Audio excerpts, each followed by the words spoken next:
Magandang umaga. Ano naman kaya ang ginagawa ko ngayon? Eto, tignan niyo. Ayan, ang aking ginagawa. Nandito na ako sa loob, nagluluto ngayon. Paginaw na sa labas. So, ginigisa ko na tong cherry tomatoes sa bawang sibuyas.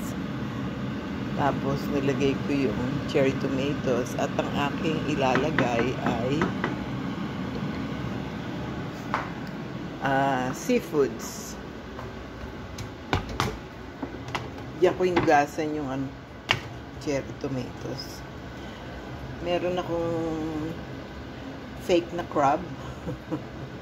Imitation. And the seafoods. Okay, so ito siya galing frozen seafood mix. At itong isa calamari rings. Naglagay ako konti. So, hindi naman lahat yan ay aking isasahog dito. Gagawa pa tayo ng ibang recipe para magamit ito. Meron pa ako ibang naisip. Gigisa ko sa ground beef. So, let it boil and matunaw yung kamatis. Mabuksan lahat. Kasi buo-buo siya. So, pabayaan natin. So, ito yung aking nilinis ko muna siya. Inalisan ko ng mga ganito. Ito, medyo matigas-tigas. At ito pa rin ang aking pipilian. Ang dami pa niya Ito namang sili. Hindi naman namin makakain lahat yan. So, magagamit. So, bibigay sa kapitbahay. At ang aking kamatis, pinapahinog ko. Ifo-frozen ko yung iba. Marami pa sa aking plants. So, we'll wait. Pagka hinog na siya, kahit maniba lang, pina-frozen ko na. Let's wait for our spaghetti sauce or pasta sauce. Fall na nga. Tingnan mo, dry na ang aking zinnia sa loob ng bahay.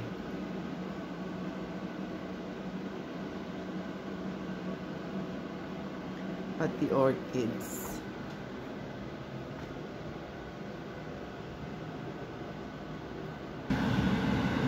Durug-durugin na natin.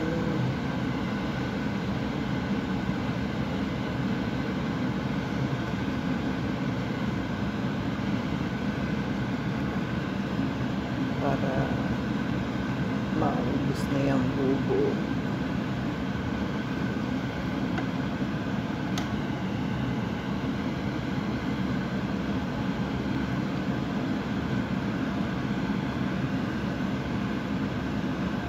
Yan, this is the time of the year na marami ng hinog na mga cherry tomatoes. At kailangan mapakinabangan. Sagana sa cherry tomatoes.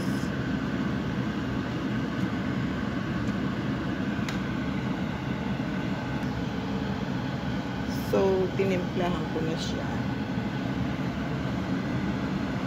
Tinimplahan ko.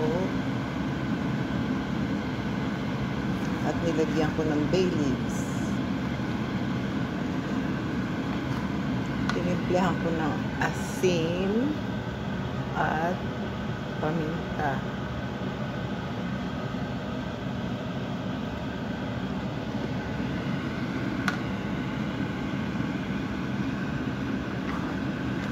bayan pa natin kumulo.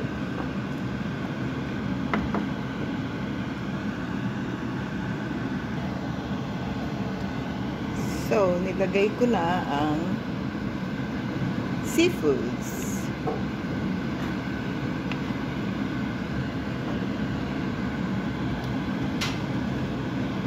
Binawasan ko na rin ng sauce para gamitin ko yung isa sa beef. At ang ating gagamiting pasta ay ito, fettuccine, yung malapad kesa sa spaghetti.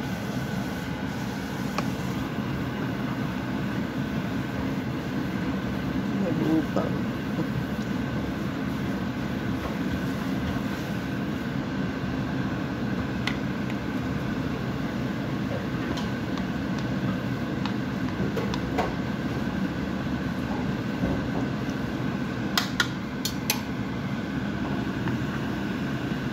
Yan na siya.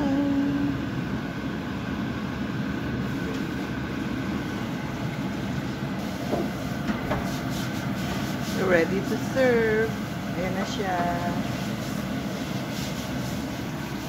Ito naman ang iluluto ko. Pakukuluan. So, that's about it. Okay, mag-ikot muna tayo sa labas. At, hindi pa ako lumalabas mag-ikot. Mamaya, maaga pa naman, hindi pa kami lunch at saka dinner namin kakainin yung pasta.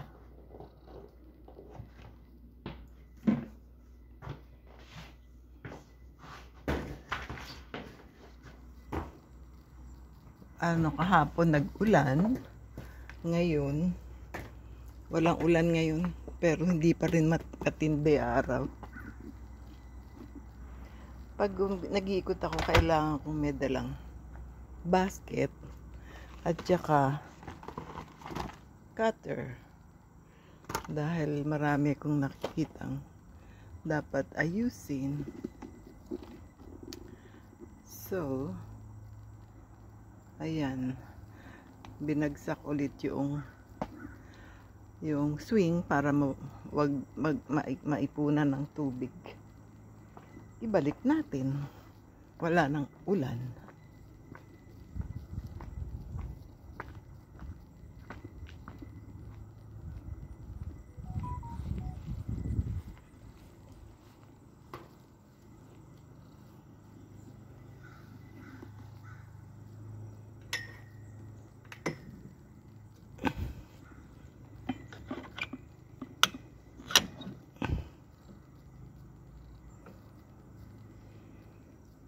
Halika't mag-ikot.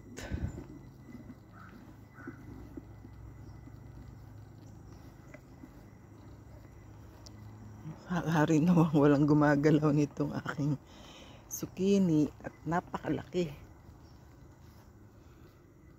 Ayan o. Kita ba?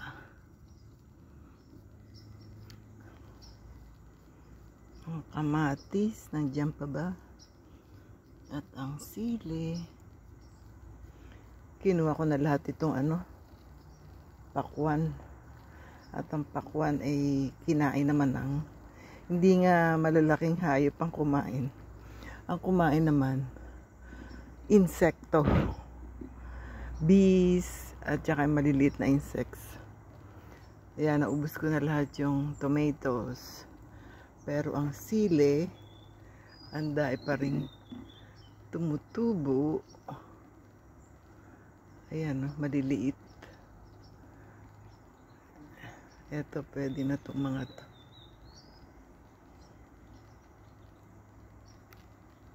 Ganda pa rin, no? Kaya pwedeng ipamigay yung iba. May matitira naman sa amin. Eto, dami, oh. At ito yung compost. Ang nilagay ko yung dahon ng mga kamatis. ang kamatis na dun sa likod ng zinnia. Dito. Pinagpuputol ko. Ngayon, zinnia na lang nakatayo. Pero yung matataas lang ang tinanggal ko. At iniwan ko ang ibang may mga fruits pa na cherry tomatoes. Baka pag uwi namin sa aming by October, may mga pula na rito. Meron na namang namula. Yun.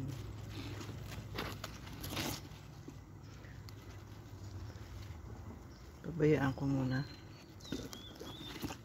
Kahapon ako namitas.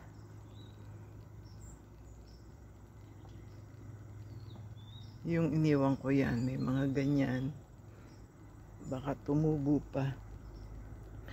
Hindi ko na kailangan, pero sayang naman. Pwede ring ibigay sa kapitbahay o magsasarsyado. So, yung aking kamatis, inuubos ko dito at baka bumabagsak lang siya eh. Ang ampalaya, hinarvest ko na lahat. Ang natira ko lang ito. So, nasa fridge na yung lahat ng hinarvest ko ampalaya. Pwedeng gawin sa paksiw. Pero ang ulam namin ngayon, ginisang ampalaya na rin. At saka ang dahon nito, pwedeng lagay sa munggo. So, iaanihin ko yan. Tapos, ipa-frozen ko para sa winter. At, kailangan na namang mag-harvest ng talong. Malalaki na naman siya. Okay.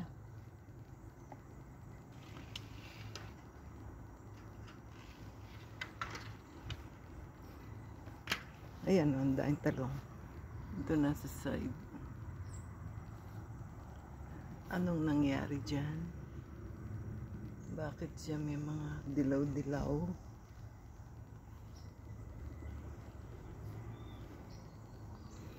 May sili pa rin dito. Marami. Yun, laki oh.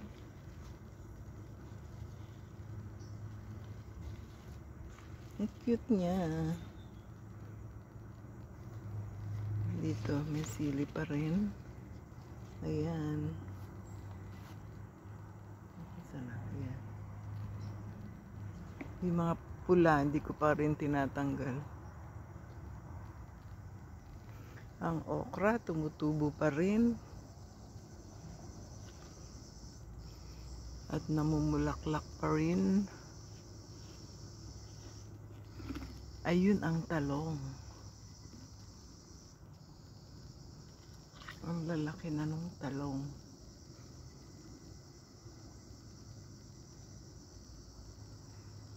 Wala pa ako naisip paggamitan. Tortang talong. At ang ating sitaw may tumutubo pa rin.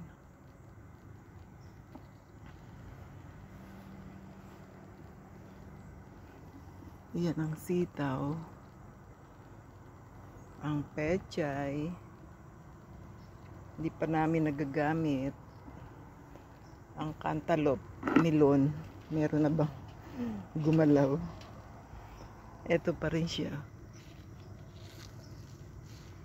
Yung binalot ko. Kita ba? Ito. At saka yung dalawa doon.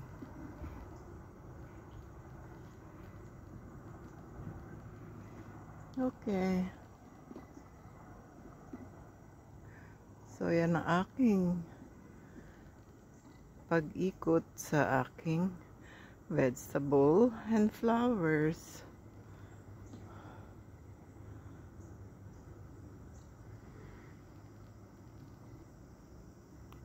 Thank you for watching. Yan ang aking araw ngayong umaga ng Biyernes. Salamat sa panonood. baka pwede kayong mag-subscribe. Bye-bye!